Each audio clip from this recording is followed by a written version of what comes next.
Morning. Hello. Welcome. Come on in. Got kind of fuzzy hands.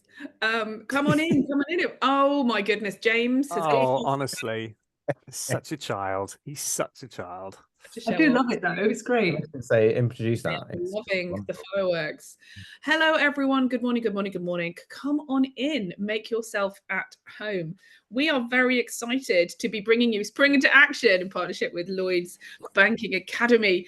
Some of our great friends over there. We're really excited about today, and I have got the A team with me this morning. We have the inimitable Garry and James, who are here to answer your questions, and the wonderful Emma Mills-Sheffield, goddess that she is, to answer your fabulous questions today. So come on in, make yourself comfortable. Hopefully you have a cup of tea. To apologise for my voice, I basically have the great plague of 24, which has ripped through my daughter's school, and recovering. So I'm going to be uncharacteristically quiet today, whilst my wonderful, wonderful panel answer your questions. So firstly, thank you for sending in your questions. Thank you for coming, actually. Lovely to see you. Lovely to see you. We ran some of these sessions last year and they were incredibly popular. Now, just by coming today, you will have the opportunity to access 2 hours of free one-to-one mentoring. And the feedback from small businesses on this is incredibly positive. We know that sitting down with someone, just kind of sometimes just going, blah. These are all the things that are worrying me. These are things that bother me, can be so impactful for you and so helpful and encouraging and supportive, give you a bit of a spring into 2024. So that will be coming your way shortly after this session. You will automatically have been signed up for the next session of Spring into Action. So hopefully you have such a great time today that you'll be marking your calendars and back for that one too. I'm ever confident that that will happen. Now, when you signed up for today, you sent in a whole bunch of questions, and there's hundreds of you. So we have hundreds of questions, which is pretty awesome. So I'm going to dig into those just now. Before I do, just two things. One is you're joining in the chat, which is amazing. Hello, everyone. Morning. There is a Q&A box there as well.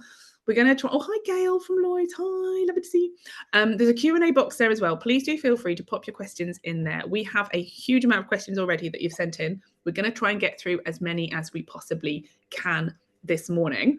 And secondly, team, do you want to just introduce yourselves before we crack on with the questions? I'm going to go around I don't know what order they're in your screen, but go around my screen. James, then Emma, then Garry.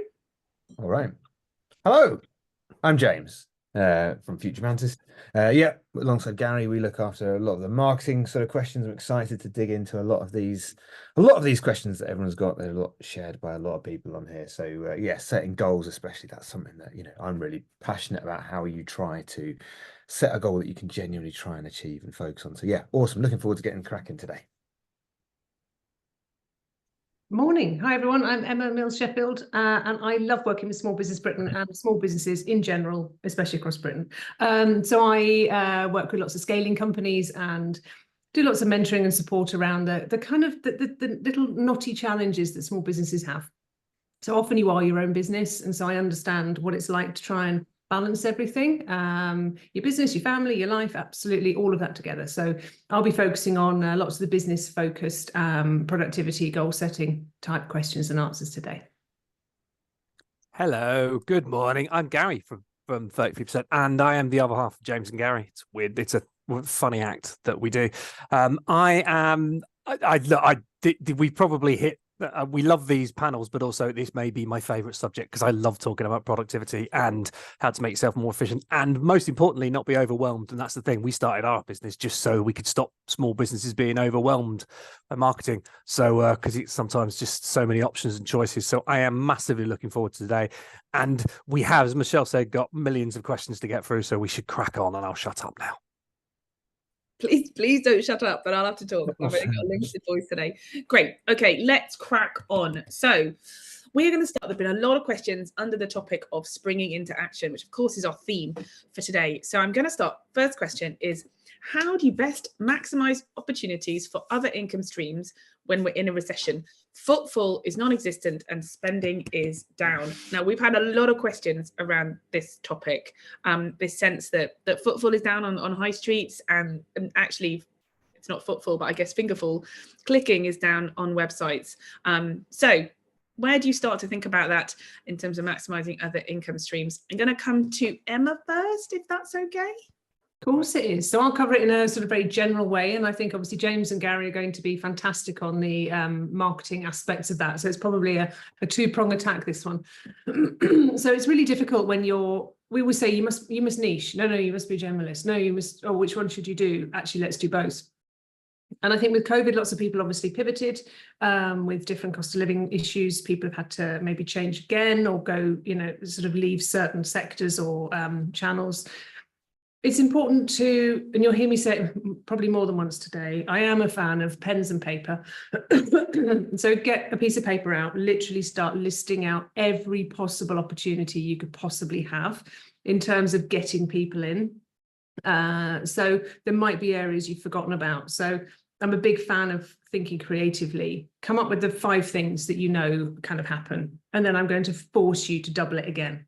Come up with another 10 possible ways that you might engage with a customer, how you might find other income streams. It's in that little bit of creativity at the end of you going, I don't know, this is bonkers, but what if? And you write it down. That's probably the thing that's going to unlock something interesting for you. So you've got the pragmatic approach, looking at things sensibly, then you've also got the creative approach. And it's often there that will suddenly something will spark that might help you to put a bit of a plan in place. Oh, Garry. Please, miss, can I jump in? Because that Emma's point there is brilliant, and it relates to something we literally put a video out earlier this week around, like, a light bulb moment. That digging in and keep digging in and keep digging in. It's the thing that James taught me years ago, and that always nags on about it is, we'll run workshops and we'll spend half an hour with somebody going, right, come on, and now, and what's the next bit, and what's the next bit, and then they get like, oh, there can't be any more in this, and then it's an hour and a half in when it suddenly comes out. And it reminds me, we had a session with a graphic artist who was doing a really, really good job, but it was all quite generic stuff, and we'd been talking to her for over an hour, and then we were having literally a tea break, and she just went, oh, have you seen this? It was a horrible looking horror art thing that scared the bejesus out of me, but we suddenly discovered it was like a passion of hers. She'd put it on some horror forum. She'd got loads of buzz. She just hadn't realized that was where you go with it. And she just doubled down on that. And suddenly she found the place and she just grew. She started doing way less general stuff, very specific, and suddenly grew a business. And I do think that's the thing. Emma's absolutely right. Just keep digging and digging and digging. And I genuinely believe, controversial statement of the day, recession is not a bad thing for good businesses. The best businesses actually come to the top, because your ideas are the best when you stand out. When people have got less, they think harder about how they spend. So if you've got a better product that you've articulated well and it's targeted exactly at the right audience, you'll actually do better. I think so. Just, if I may also jump in on this one, at risk of taking the whole half an hour in one question. Like, footfall is I'm really passionate about people. When people talk about footfall being down, again, clicks being down, like, the people are still out there. They're still there. They're out in the world. And sometimes you just have to work a little bit harder to get them. And a technique that we like to use all the time is, when you start thinking about your customer and who those ideal customers are, think about how you can insert yourself into their day. If they're not currently walking past your shop, if they're not currently visiting your website, where are they going? They are going to other places. And think about, when you understand what you're going to say to engage them, think about where you could insert yourself in that journey. We worked with a personal trainer who had this really good understanding of who their customer was and the type of car they drove that was really specific to them. And so they understood that type of customer drove that type of car, and they went to this particular car wash in their local area. So they went to that car wash and they said, can we have that little bit of space of wall in front of your car wash? And they said, yeah, you can put an ad on there for a couple £100, cost them not a lot of money, right there in the journey of your ideal customer. And they got loads of business on the back of it. So inserting yourself, remember, your customer is their own person. They don't live to engage with your brand. You have to insert yourself into their story. So think about where they go, even if they're not walking past your store or visiting your site, and then try and drag them over to you from that way as well. I love that. And you know what? I think the thing is that sits behind all of your thoughts on this is that it's very easy to, when things get quite tough, as they have been the last year, let's be honest, is to really hunker down and just focus on driving your sales and doing what you've always done and be a bit kind of tunnel visioned. And it can be really hard to go, do you know what? Stop. take a step back, get that piece of paper, get creative, spend a couple of hours thinking about it, go and walk your customer journey. We sometimes think, oh, I don't have time to do that. I don't have time to do the strategic stuff because I've got to sell stuff. I don't sell stuff, then I can't make my money and I can't pay my staff and I can't, no. Now's the time to take a second, take a stop, because that's going to give you the energy to spring back. So yes, I love this. Do you know what? Every time we have these sessions, I think, I'm going to go do that. I am. So 3 factors. So we can boil it down to 3. We're thinking about growing a business. What are the 3 factors to consider? Who would like to jump in on this one? Maybe we've got 3 people. Give us 1 factor, 1 thing to consider when you're growing a business. Oh, Garry. then I'm going first because James will steal mine otherwise. Which is you have.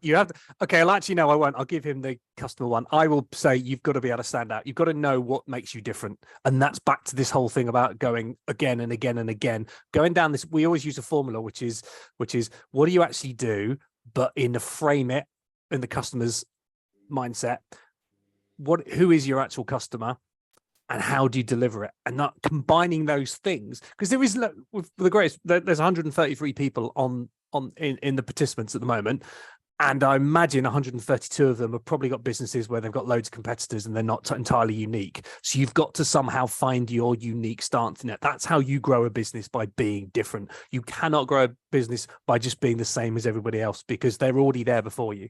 So if you want to grow, you have to be unique. You have to be different. So you have to keep going through it. And I do this and I do this, and you want to. And it's a small business, so think about yourself in that. What are your values, your passions, your personality? That has to come into it. That's all part of the one thing that's different about your business from every other business is you. So you've got to work out how that factors into it as well. Shall I go next?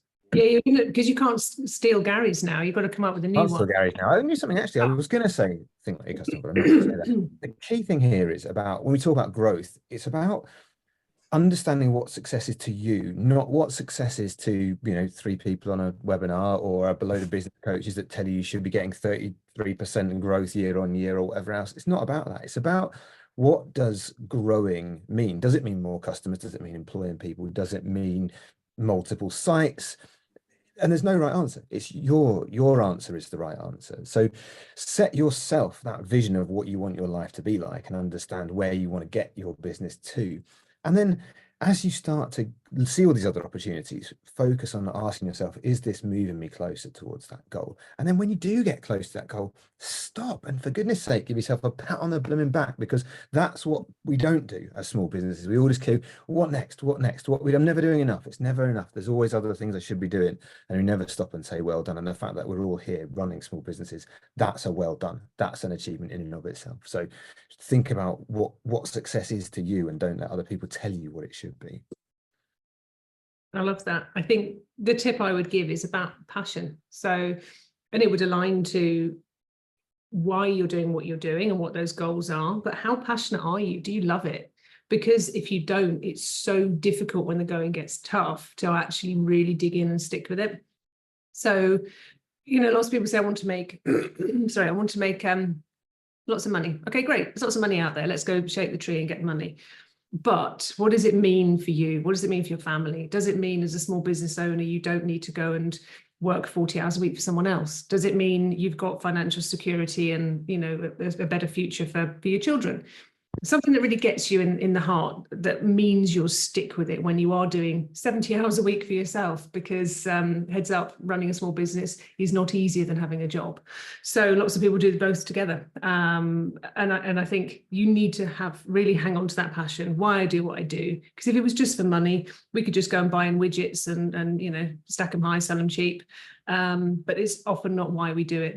There's no sustainability in there, and that might be your passion. So just take the time to work out why you do what you do. Great advice. Thank you. And I'm seeing some passion on the chat coming through. Definitely some passion coming through there. Next question. I guess kind of a follow on from that. A lot of people on here are solopreneurs, so they don't have staff, and actually a huge amount of small businesses are like that in the UK. As a solo entrepreneur, how do you scale? If you don't want to hire in staff, you don't want to I guess the responsibility of more staff, particularly if you're feeling a bit like, oh, did we just go into recession and it's been a bit of a tough Christmas? How do you scale as a solo entrepreneur? I'll jump. This is the thing I tell everybody: is have a look at what you're good at. Look at what you have back to Emma's point, which is not just a passion for the business, but there will be things in the business you enjoy doing and things you don't enjoy doing. And if you want to grow, stop doing the things you don't like doing. Find other people to do that. But that's where you use contractors. That's where you use, different sorts of like accounts. I always use it as the same example every time. Your accounts. If you don't want to handle that stuff, you give that to someone else to do. That's not a member of staff. That's just paying someone to do a service. And everybody, I think, gets that one. So then you've got to treat everybody else that you can possibly use as if they're your accountant. If you need someone to do some packing, well, then outsource that. If you need someone to create something for you, outsource. If that's, and I'm a lot of people I know exactly the same. The idea of employing staff scares them because A, there's a responsibility with that. And B, absolutely right, Michelle, we'll go into recession. What if I have to employ someone and then have to let them go? Letting people go is one of the worst jobs in the world. And we've probably all had to do it at some point. So the way to avoid that is just look at what the jobs are that need doing. How do I scale? Set yourself, go, right, what are the jobs that need doing? Okay, I want to do these.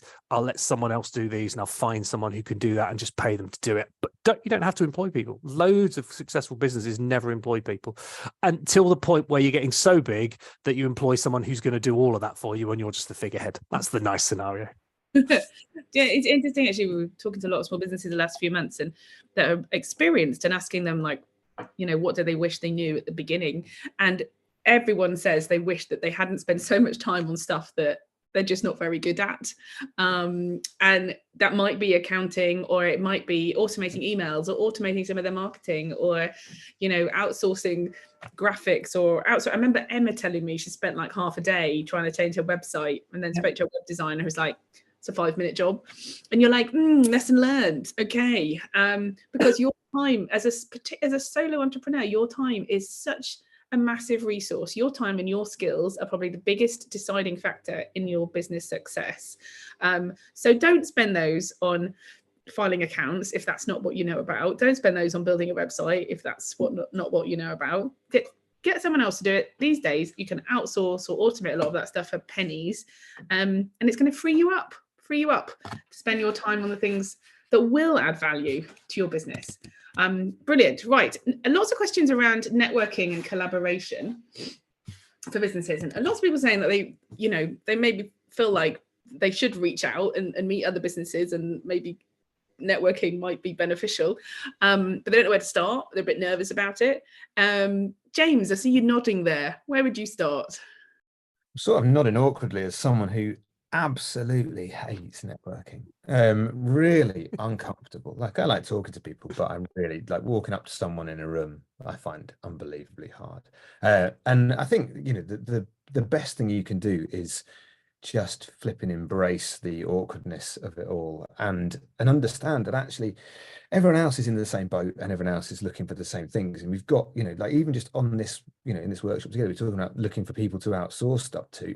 There's going to be someone else on this, just here in this room, virtual room, that will probably likes doing the thing that you don't like doing. And that's always been the hardest thing for me to get my head around, is the idea that there are people out there that love doing the stuff that I hate doing. I can't understand why anyone likes doing accounts, but actually there's loads of people that love doing that stuff. Garry loves spreadsheets, and I don't understand that, but he loves them. He just loves them.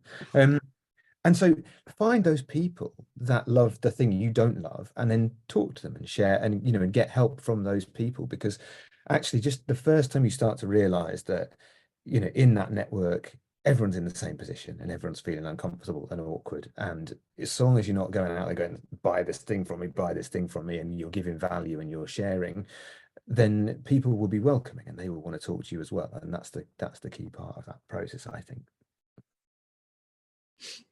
Emma, I'm just going to pick on you a little bit. Any thoughts on building a network, going out and meeting other businesses? You have to. That's like it's the law. So I left the corporate world, and before I even went out on my own thinking I knew I had all the answers, which I didn't, I started building my network in Brighton about a year and a half before. So I wanted to know, I was starting to talk to people, I was breaking down the nervousness around networking, because when you're an employee, you don't really network in the formal sense. As a small business owner, you've got to earn your money.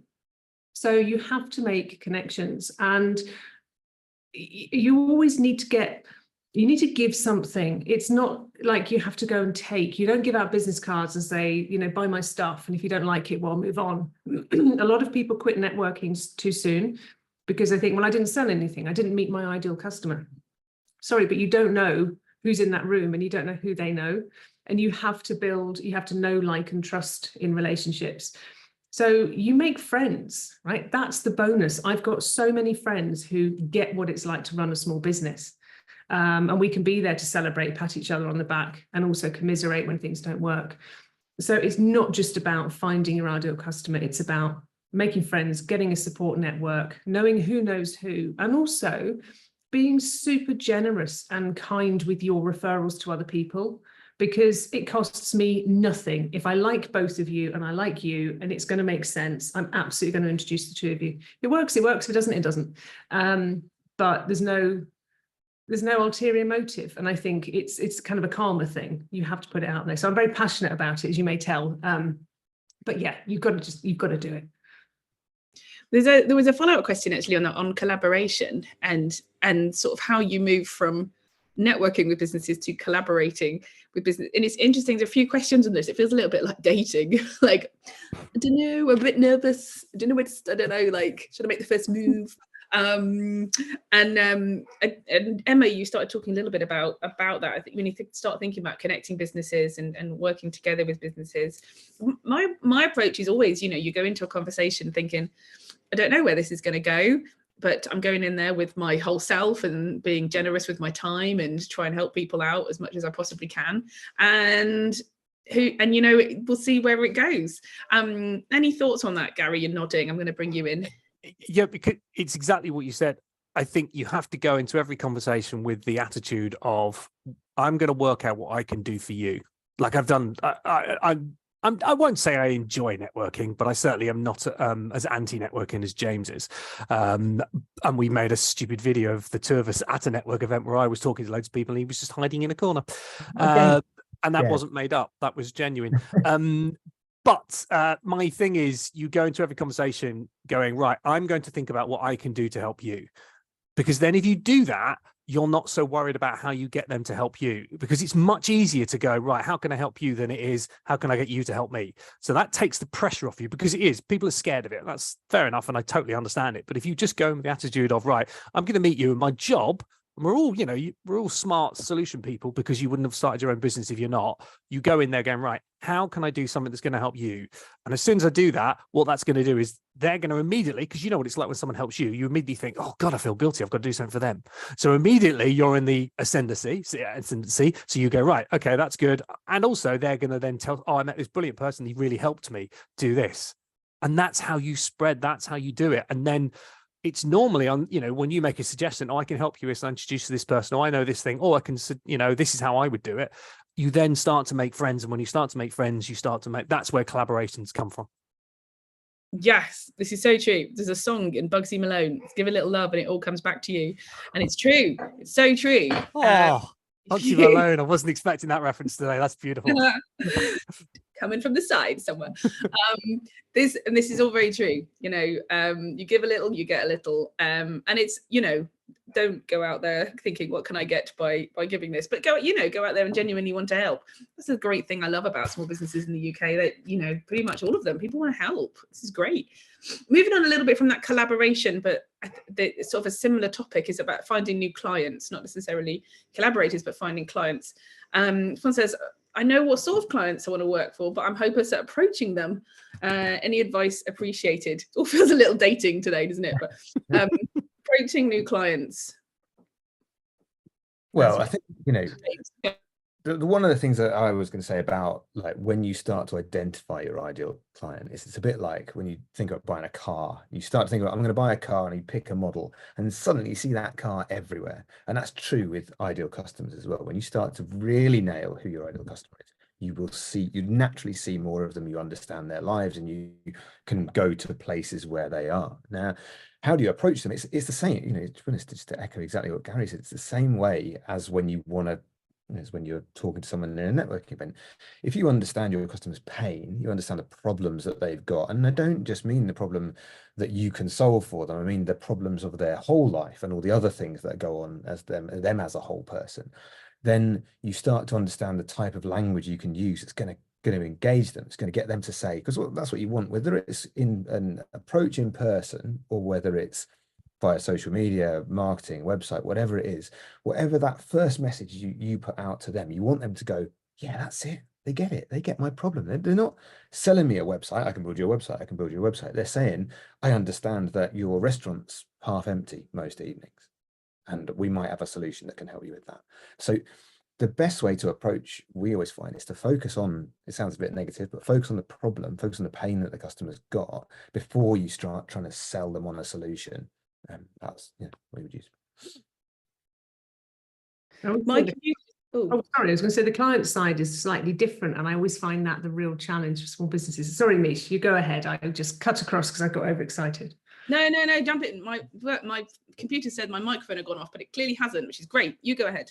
Oh, brilliant. Thank you. I always think if you've got a product, it's easier to hide behind. So as in, if you think about selling something, I don't have to put myself out there, and I don't need to expose my vulnerability and my hatred of networking and I think you're my ideal client, but I don't know what to say to you.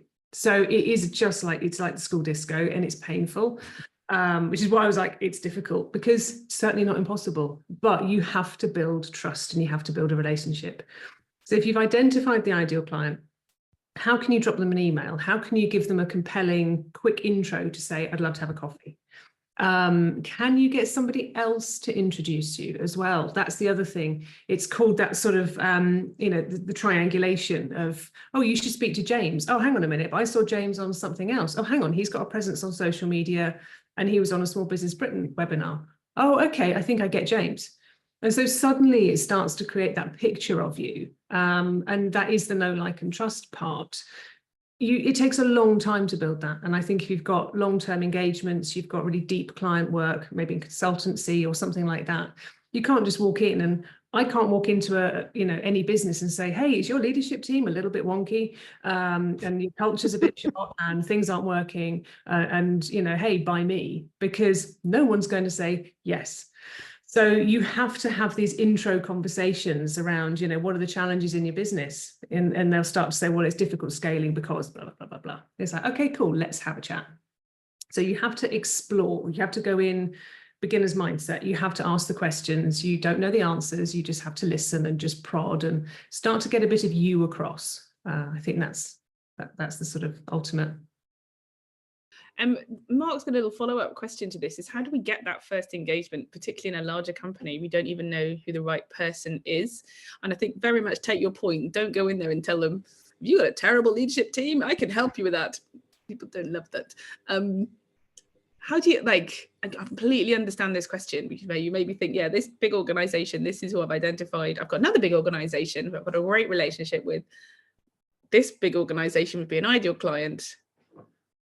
I'm a solo entrepreneur. I think if you don't know the ideal person to contact in the company, you have to really question if they're your ideal client. So we can look at it and say, I work with a bank, so I can work with another bank. Well, how did you get the first bank? I mean, I'm talking big here, but how did you get the first one? Remember those steps that it took. Was it a cold approach? Was it you talking at an event? Was it you bumping into somebody that you knew? And that's how the relationship started, because people buy people and they refer in based on who they know. So look at LinkedIn, look at who you think the contact might be, look at whether you are connected in any way, shape or form. Ask someone else to intro you. If you start to send emails, I know Garry and James will have lots of views on kind of the outreach, which would be interesting to listen to, I think, as well. Just how you get that connection when you don't know the ultimate person. The first thing I'd suggest though is always as a very simple process called account mapping. And when you're and this is what you do when you're trying to approach a large organization. I had years of doing this, exactly the same questions. Even if you, and I think Emma's right, even when you've worked with a bank before, or in my case, I remember going like a 3-year period where we were just working insurance companies, and it was just like, well, we know insurance companies, we know who to approach. You'll actually find that a lot of these companies don't have the same structures, and the people responsible for what you do can change. So the best thing to do is what we call account mapping, and that is to look at all the different connections. You try multiple different connections, you try and find out what they do, and then you map that, and then you go in at different angles, because you'll find the right angle eventually. As long as and that's why it's so important, to Emma's point, to know that they are the right ideal customer for you, because if they are, then it's because that isn't an easy process. So you take time and you build it, because, that's the difference. You can either go for 10 smaller companies that you target, or you can go for one larger one, but then it will take longer. And you have to appreciate that going after a big fish takes longer. You have to put a bit more effort into it. But then, if you get the conversion, then it's worth 10 of these smaller ones. So again, it's about mapping out what you think. And again, use your time wisely. That's, as you said earlier, probably nothing's more important. Even more important than money is time when you're a solopreneur.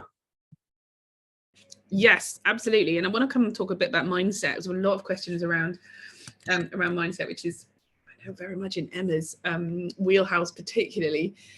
Just say wheelhouse. Particularly avoiding overwhelm, being positive. We're hearing this a lot from businesses at the moment. So on businesses, I'm totally overwhelmed. I can't find my style in anything, from organizing, time management or tackling it. Where do I start? How do I develop a plan to avoid this overwhelm and procrastination? Massive common problem across all, and I would say everybody sitting on this call as well, even on the panel, we're no different. Yeah, I'm listening to the answer. I'm hoping we get some good advice here. So it's really hard when we've said before, when you're in the business, to think you haven't got time to step out and work on the business, but you don't have time not to. It doesn't have to take long, but I always think back to paper and pens again. Just lay everything out that you've got going on. So big fan of mind mapping, where you can just kind of segment everything you've got going on in your life. Don't separate out home and work, home and business, because you're one person. So whether sales are a challenge, you put a sales element in and you write down everything you have to do on sales. And I mean everything you have to do on operations, accounts, whatever. The stuff you do in your business, it might be making jewelry. So that'll take a long time. What do you have to do about that? And then also, what else have you got going on in life? Because we're one person. Just get it all out on a page and start to then prioritize, thinking, is there anybody else that I can give this to? Can I outsource, delegate, have a friend help, whatever? And work to the things that really make the biggest impact, most strategically, on your growth and your business and your health and happiness. So if it's, I have to take a break. So what I really need to do is spend the next 10 days working as efficiently and as effectively as possible, because I desperately need to take a few days off. Then that is your goal. It could be financial, it could be anything. So you just need to work out what the least, the kind of 80-20 rule, but what's the least amount of effort or most focused effort you can put in to get the biggest result for your business, because that is what you focus on, and everything else just fills in around the edges. Otherwise, we are terrible at making a list, and it's just stuff, and we get very distracted and we don't prioritize, and we suddenly go off and bake a cake and wonder why we're not dealing with our tax return. Well, we know why we're not doing our tax return and baking a cake, but we've all been there. Can I just say, I'd rather do a tax return than bake a cake. Well, you're the spreadsheet guy. Whereas James, who, by the way, you should share it later, made an amazing cake for his daughter at the weekend, the Captain Marvel cake. It was quite incredible. The thing I'd add on to that, and because it came up in the chat, and I thought it's a really, really important one. It is so hard for solopreneurs versus being in a business, and it's the thing I've noticed is accountability. It's like, look, we can do all the great things, and you can absolutely prioritize things, and you can definitely, I'm going to do this, I'm going to do this, and I'm going to do this. And then sometimes you need someone there who just tells you. And if you can, you find yourself what I call an accountability buddy. Now, if that's someone in the business, brilliant. But if it is just you, then find a friend, find somebody you can check in with every week, find these networks, who's the person that can go to you. Just remind you every week, did you do that? You said you were going to do that. You said that was the most important thing. That was the thing that was going to make your business grow. Yeah, but I'd got this. Is that thing actually going to help your business grow? No, because we all do it. It's the shiny syndrome, isn't it? It's just like, we've got a really good list. We're definitely going to do it. And then, I could do that. That's a new thing. That would be really exciting to do. Doesn't it?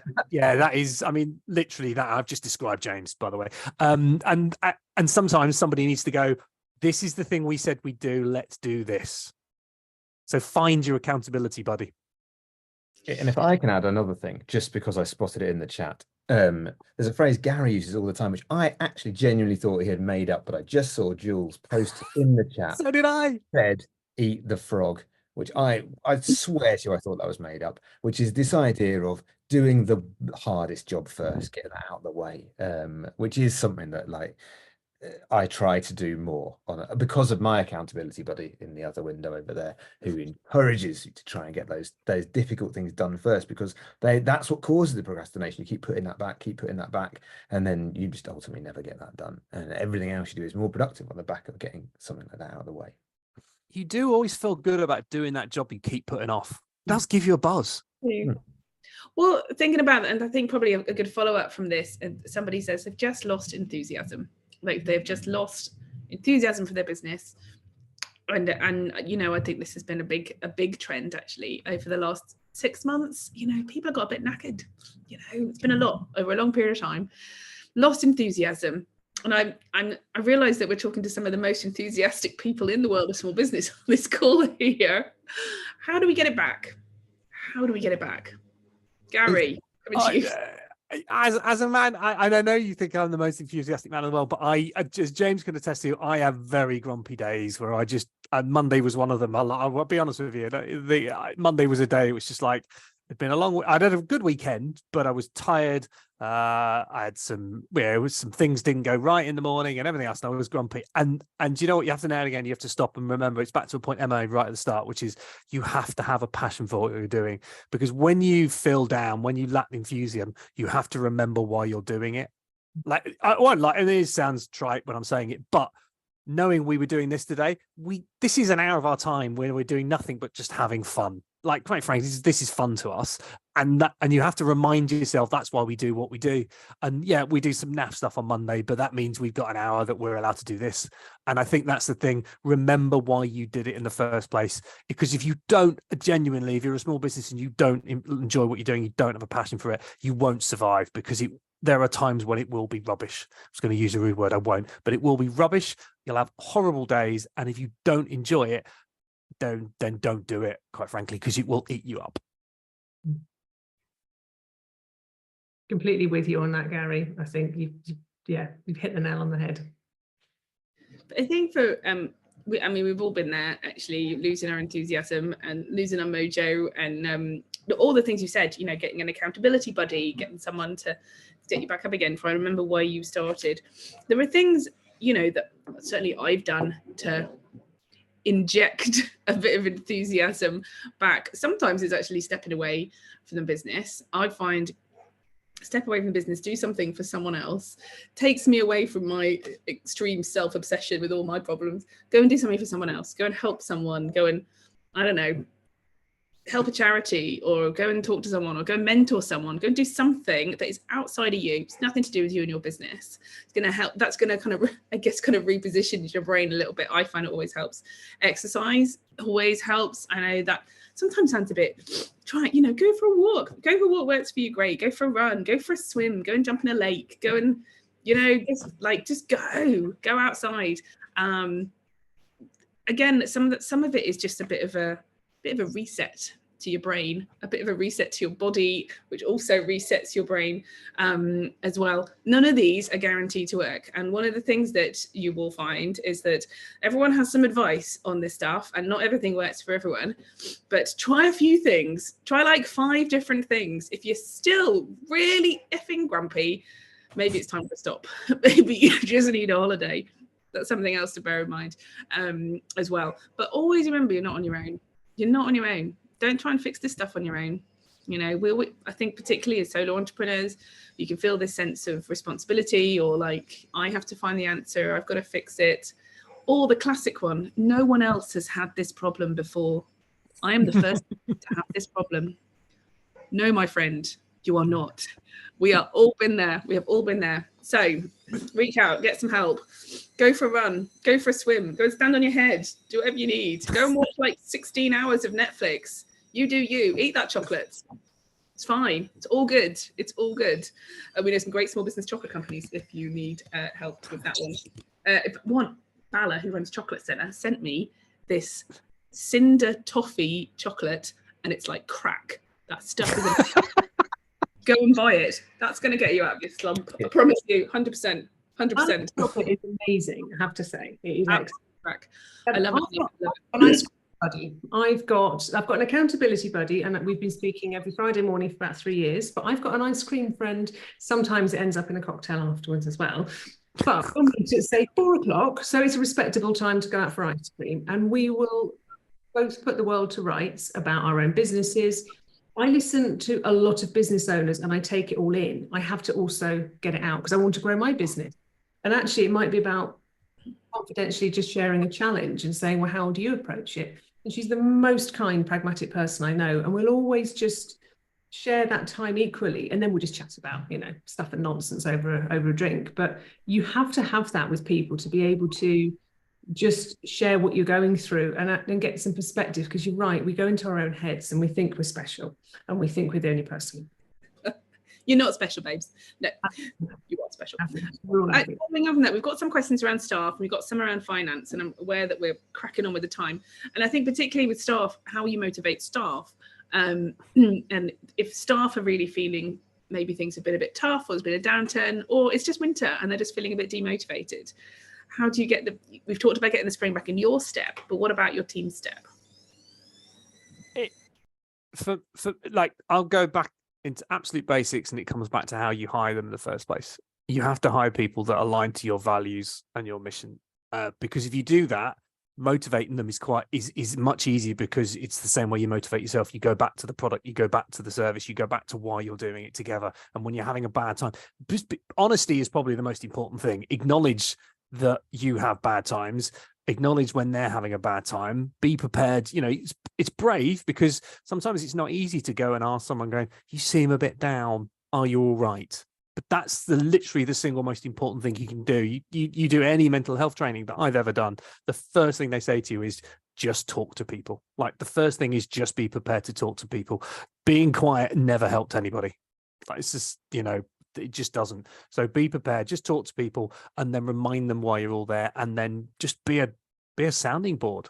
You know, you've got to engage an environment, a culture where people are happy to talk. I think that's, you know, such an important thing, because if you're the boss and they're just see you as the boss and that's it, they're not going to open up.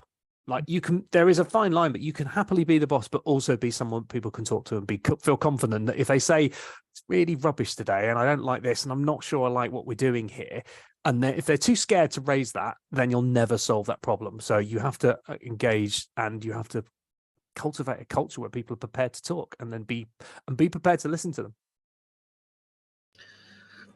Okay, so we have bolted ourselves, we've bolted our staff, we've maybe thought about new routes to market. Big question. Price rises. This comes up a lot. There has been record inflation. It has started to come down now, but it's not gone backwards. I mean, things are just going up slower, you know. I mean, it's still going up. Interest rates are still high. There's a bit of a recession, people are spending less. So price rises. Do you do them, and how do you do them? I am going to come to James. Well, this is, you know, I reckon we have this conversation in every single workshop we do, every single small business we talk to, is the fact that they just, and I bet most of the people on this call as well, just undervalued their time so much. And so they constantly feel like they're not charging enough for stuff, but they don't have the confidence to increase the prices. And it's like the world's laziest marketing strategy is to just look at what the competitors are charging and then charge a bit less. And I totally did this when I first started out in marketing agency, started my agency 15 odd years ago. I thought, well, I'll do what I used to do in a big agency, but I'll do it, but I'll be a bit cheaper than the other people and I'll win some business. And I did win a bit of business, but it wasn't great business. That's the truth, because I was focusing on people that were cheaper. But actually, by focusing on, and we talked a bit about niching, but ultimately it's less about niching and more about really nailing the value that you bring to your customers and really creating, whether it's a service business and you're creating that great connection with the people, or whether it's a product business. And again, you really nail the benefit of your product and ultimately the value that you deliver to your customer. You can de-emphasize the importance of price. So you don't actually start by selling price. You're selling on the solution. You're selling on the value that you're bringing. And when it comes to like, how do you discuss the concept of the price rise? Just discuss the concept of the price rise. Don't be afraid to talk about money. That's something, again, that I have struggled with over the years, is having those conversations with clients saying, oh, I feel really awkward talking about the money bit. But actually, we're all working for businesses. We all understand the process. We've got to make, we understand that we have to make money. We understand that things cost more money. So go to them and have a conversation, understand what their budget is, understand how that's going to affect the process and what you can do to work together to increase your, you need to increase your prices.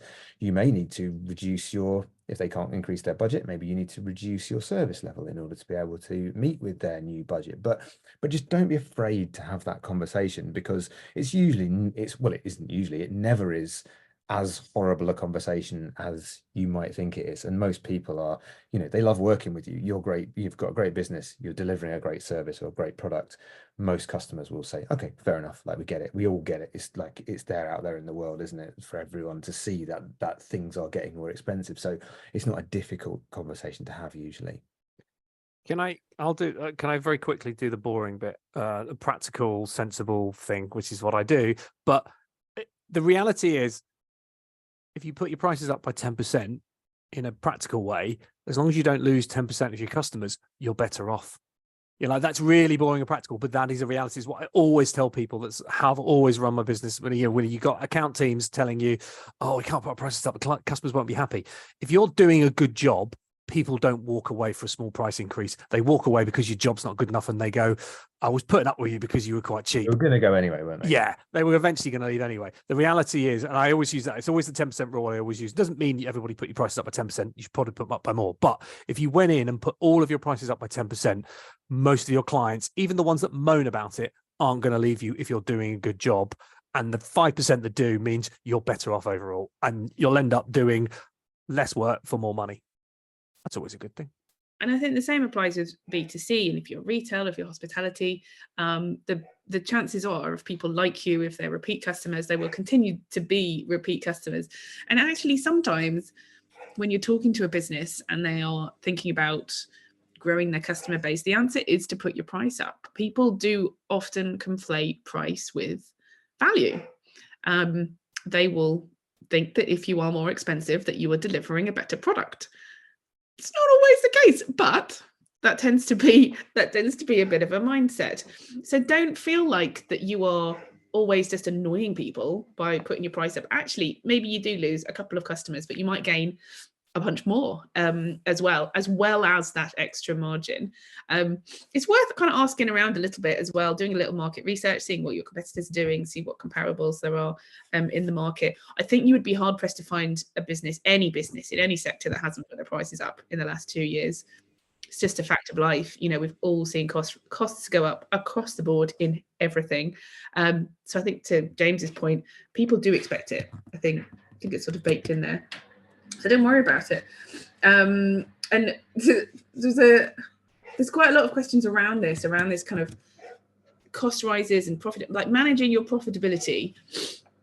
There's a lot of questions around this, and I don't know that there's a simple answer for it, but I'd like to have a little bit of a chat about it. When costs have been a bit unpredictable and they're kind of going not quite up and down, but energy costs went up incredibly and then have started to come down a bit. Interest rates are still high. There's a hope that will come down. A lot of businesses are saying it's really hard to plan. It's really hard to sort of predict, and people made a plan 2 years ago and they've had to adjust it because costs have gone up incredibly. And now they're sort of hoping the cost will come down. How do you make a plan? Emma, you're a good planner. How do you make a plan? You're a better planner than me. So Emma. So you think about your fixed costs and your variable costs. So by that, in fixed costs, we mean things that you cannot change. So maybe your subscriptions, your rent, those kind of business costs insurance, that are just always the same. Your variable costs, if you are a ceramicist, your energy costs are variable, right, as an example. So materials costs can be variable because you might need more for something, you might need less. So crudely, that's the difference between the two. So when you know your fixed costs are there, you can work out your profitability. Your variables, you also need to have profit in, but the shape's going to do that as you go. So think about how you can have a buffer in there. Can you increase profitability a little bit month on month or product on product so that you've always got what we call reserves? So if your business stopped trading tomorrow, didn't sell another thing, how long would it take before you had to wind the business up? And if it's 3 weeks, that's very short and that's very stressful. If it's 3 months, that's better. If it's 6 months, even better. So just think about how you can just keep putting that money away, because then when you do take a hit, because shipping can't come through the Red Sea and you've had that unforeseen cost, it's going to hit profitability or you have to put your prices up. So might be a bit of both. So you just need to think about how you can have that extra in the bank, so that you've got the rainy day fund, basically. Absolutely. And to be honest, if I was thinking about making a plan, I'd probably call Emma. Probably what I do. Just call Emma. Just save spare plan. I've got a quick fire round to finish off. So we've got quite a lot of questions that are quick fire round. This is for everyone. So first up, first thing you should do every day. Garry. Do the job that you hate doing. Whatever that is. Do the job you hate doing. James. Oh, yeah, eat the frog. I mean, that is what I do now. Like, do the hardest thing. Make it, do the thing you did. Actually, yesterday is the most important thing. Make a list at the end of the day yesterday of all the things you want to achieve tomorrow, and then do the toughest thing first. Okay. Emma? List has been made the day before, so we're absolutely fine. We brushed our teeth. I'm going to say, I love Mel Robbins for this. High five yourself in the mirror. Absolutely. You'll feel like a massive Wally, but you do that. And you tell yourself you've got this. I don't think I will. I don't think I would feel like a Wally. I'm quite happy to do that. I just think the word Wally isn't used often enough anymore. No, it's not. It's not. I'm glad you've introduced it. I'm happy. Sorry, this is not quick fire. Go on, Michelle. It's fine. It's fine. I get a cup of coffee. I like to talk to someone in my team first thing in the morning. It always check in with someone, check in with a human being. Just call your mum, whatever it is, just check in with someone. I think it connects you to the day. Right, next question. One change you're going to make now. So one change you're going to make now. I'm thinking about AI. I'm thinking about AI. Yeah. It's going to go investigate it. Why not? Go and look at ChatGPT. If you do nothing else today, get the free version. Go and ask it some questions. I'm thinking products and stuff. Like, I don't know. I just got distracted. I got shiny magpie syndrome and got distracted. So I'm thinking about that. Do you know what? I was talking to Bri Business Bank. They said that this business, they'd hired an AI consultant. They got a little loan for £1,200, not a lot, £1,200. And I'm not saying to go and spend the money. Don't go and spend the money. But this consultant came in and looked at every single area of their business that they could use AI on. Literally everywhere they could put AI in. And they have gone off on this crazy growth trajectory. Just make this stuff out there. There's gold in them hills. Then for me, just go into ChatGPT and ask it questions. What should I do first today?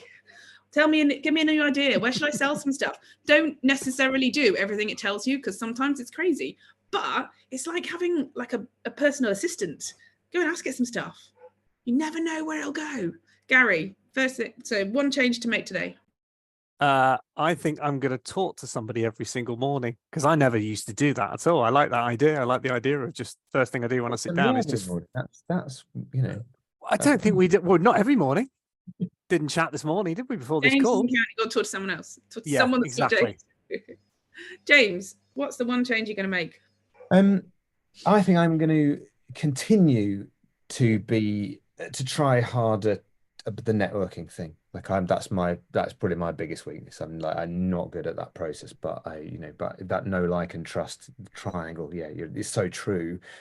Connecting with people is the most important thing that you can do to try and get new business. So yeah, I'm going to try and get better at that. Awesome. One productivity tool, any area of the business, one productivity tool to get, ideally not an expensive one. Emma. Oh, James is jumping in. Ooh, who wants to go first? James, you go.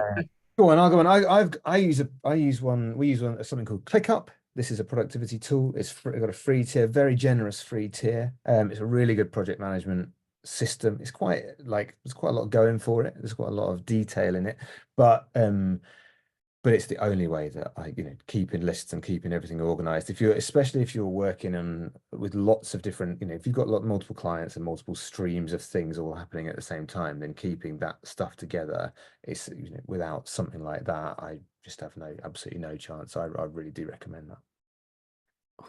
I've just cheated and gone straight to our website because I did a blog 2 weeks ago, which was 10 free tools that small businesses should use, and the one I'm going to pick off it is Calendly. Because I know loads of people who are terrible managing the calendars. It wastes so much time, and you can just have this free tool that basically you just go out there and give people access, and they book them into your calendar yourself. So I would absolutely say that has saved us hours of wasted admin. I love it. I'm an Acuity fan, and I pay an entire 15 quid a month because that works well for me to have different types of calendars, different times, different everything. Oh God, it's brilliant. The one tool I would say, there are so many PM and project management type tools out there. OneNote, that's it.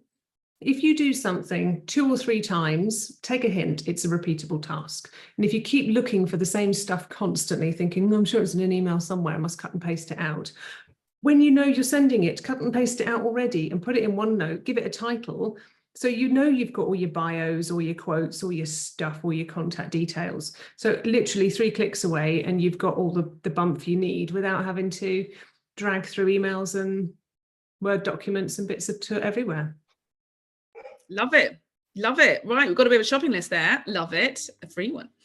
Last question for you guys. Last 1 minute.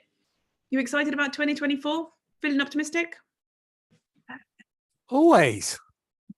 Literally never feel. Yes, genuinely.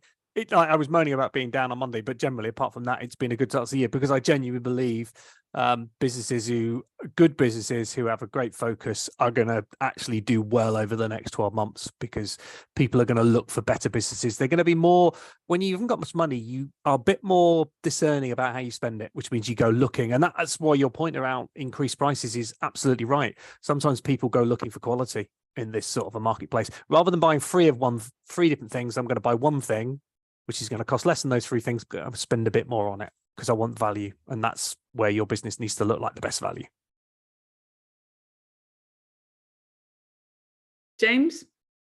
Yeah, oh yeah, obviously, absolutely, very enthusiastic for 2024. Yeah, as Gary said, it's that sort of distilling down a lot of the kind of stack 'em high, sell 'em cheap, convenience businesses. They may not be as successful in this process, but for people that genuinely have passion and genuinely care about serving their customer and delivering great value to people, they're not going to struggle. They're going to rise to the top, and that's just hang tight, keep focused, keep going. I think that's the most important thing because you just have to get through sometimes that little mucky bit in the middle, and then in the end you will come through it really positively because, again, if you focus on delivering value to your customer, whoever that is, whether it's a product or a service or whatever that may be, if you focus on delivering value, you will find those people and then you will keep going, you will grow and succeed. So yeah, definitely. Last word, Emma. Just Feeling good excited. about 24? No, I'm thrilled. I was just thinking it's a month away and my business will be 5. So officially off to school in new school shoes time, which is exciting. And for me, it's like, oh, so what next? So yeah, I'm excited. Amazing. Well, we are feeling excited here, people. I'm seeing quite a lot of excitement in the chat as well. Can't keep up with it, but all very good. Thank you so much for joining us. Absolutely amazing. So firstly, my panel, James, Garry, and Emma, absolute legends. It's always fun to have you guys on, and you give me a spring in my step as well with my horrible snotty cold today. Thank you, small businesses, for joining us. Thank you, Lloyds Bank Academy. We love doing these sessions. It's great to see Gail here from Lloyds. Hi, Gail, if she's still here. Don't forget, you will have 2 hours of free mentoring for your business. Look out for the email coming your way, and we will be back again for our next session. Just as a follow-up for this, but if you have any friends and family, please do bring them along as well. We will give you a spring back in your step for 2024. We absolutely will. If anyone can do it, we can. Have a good day, everyone, and we will see you all soon. Bye. Bye. Bye.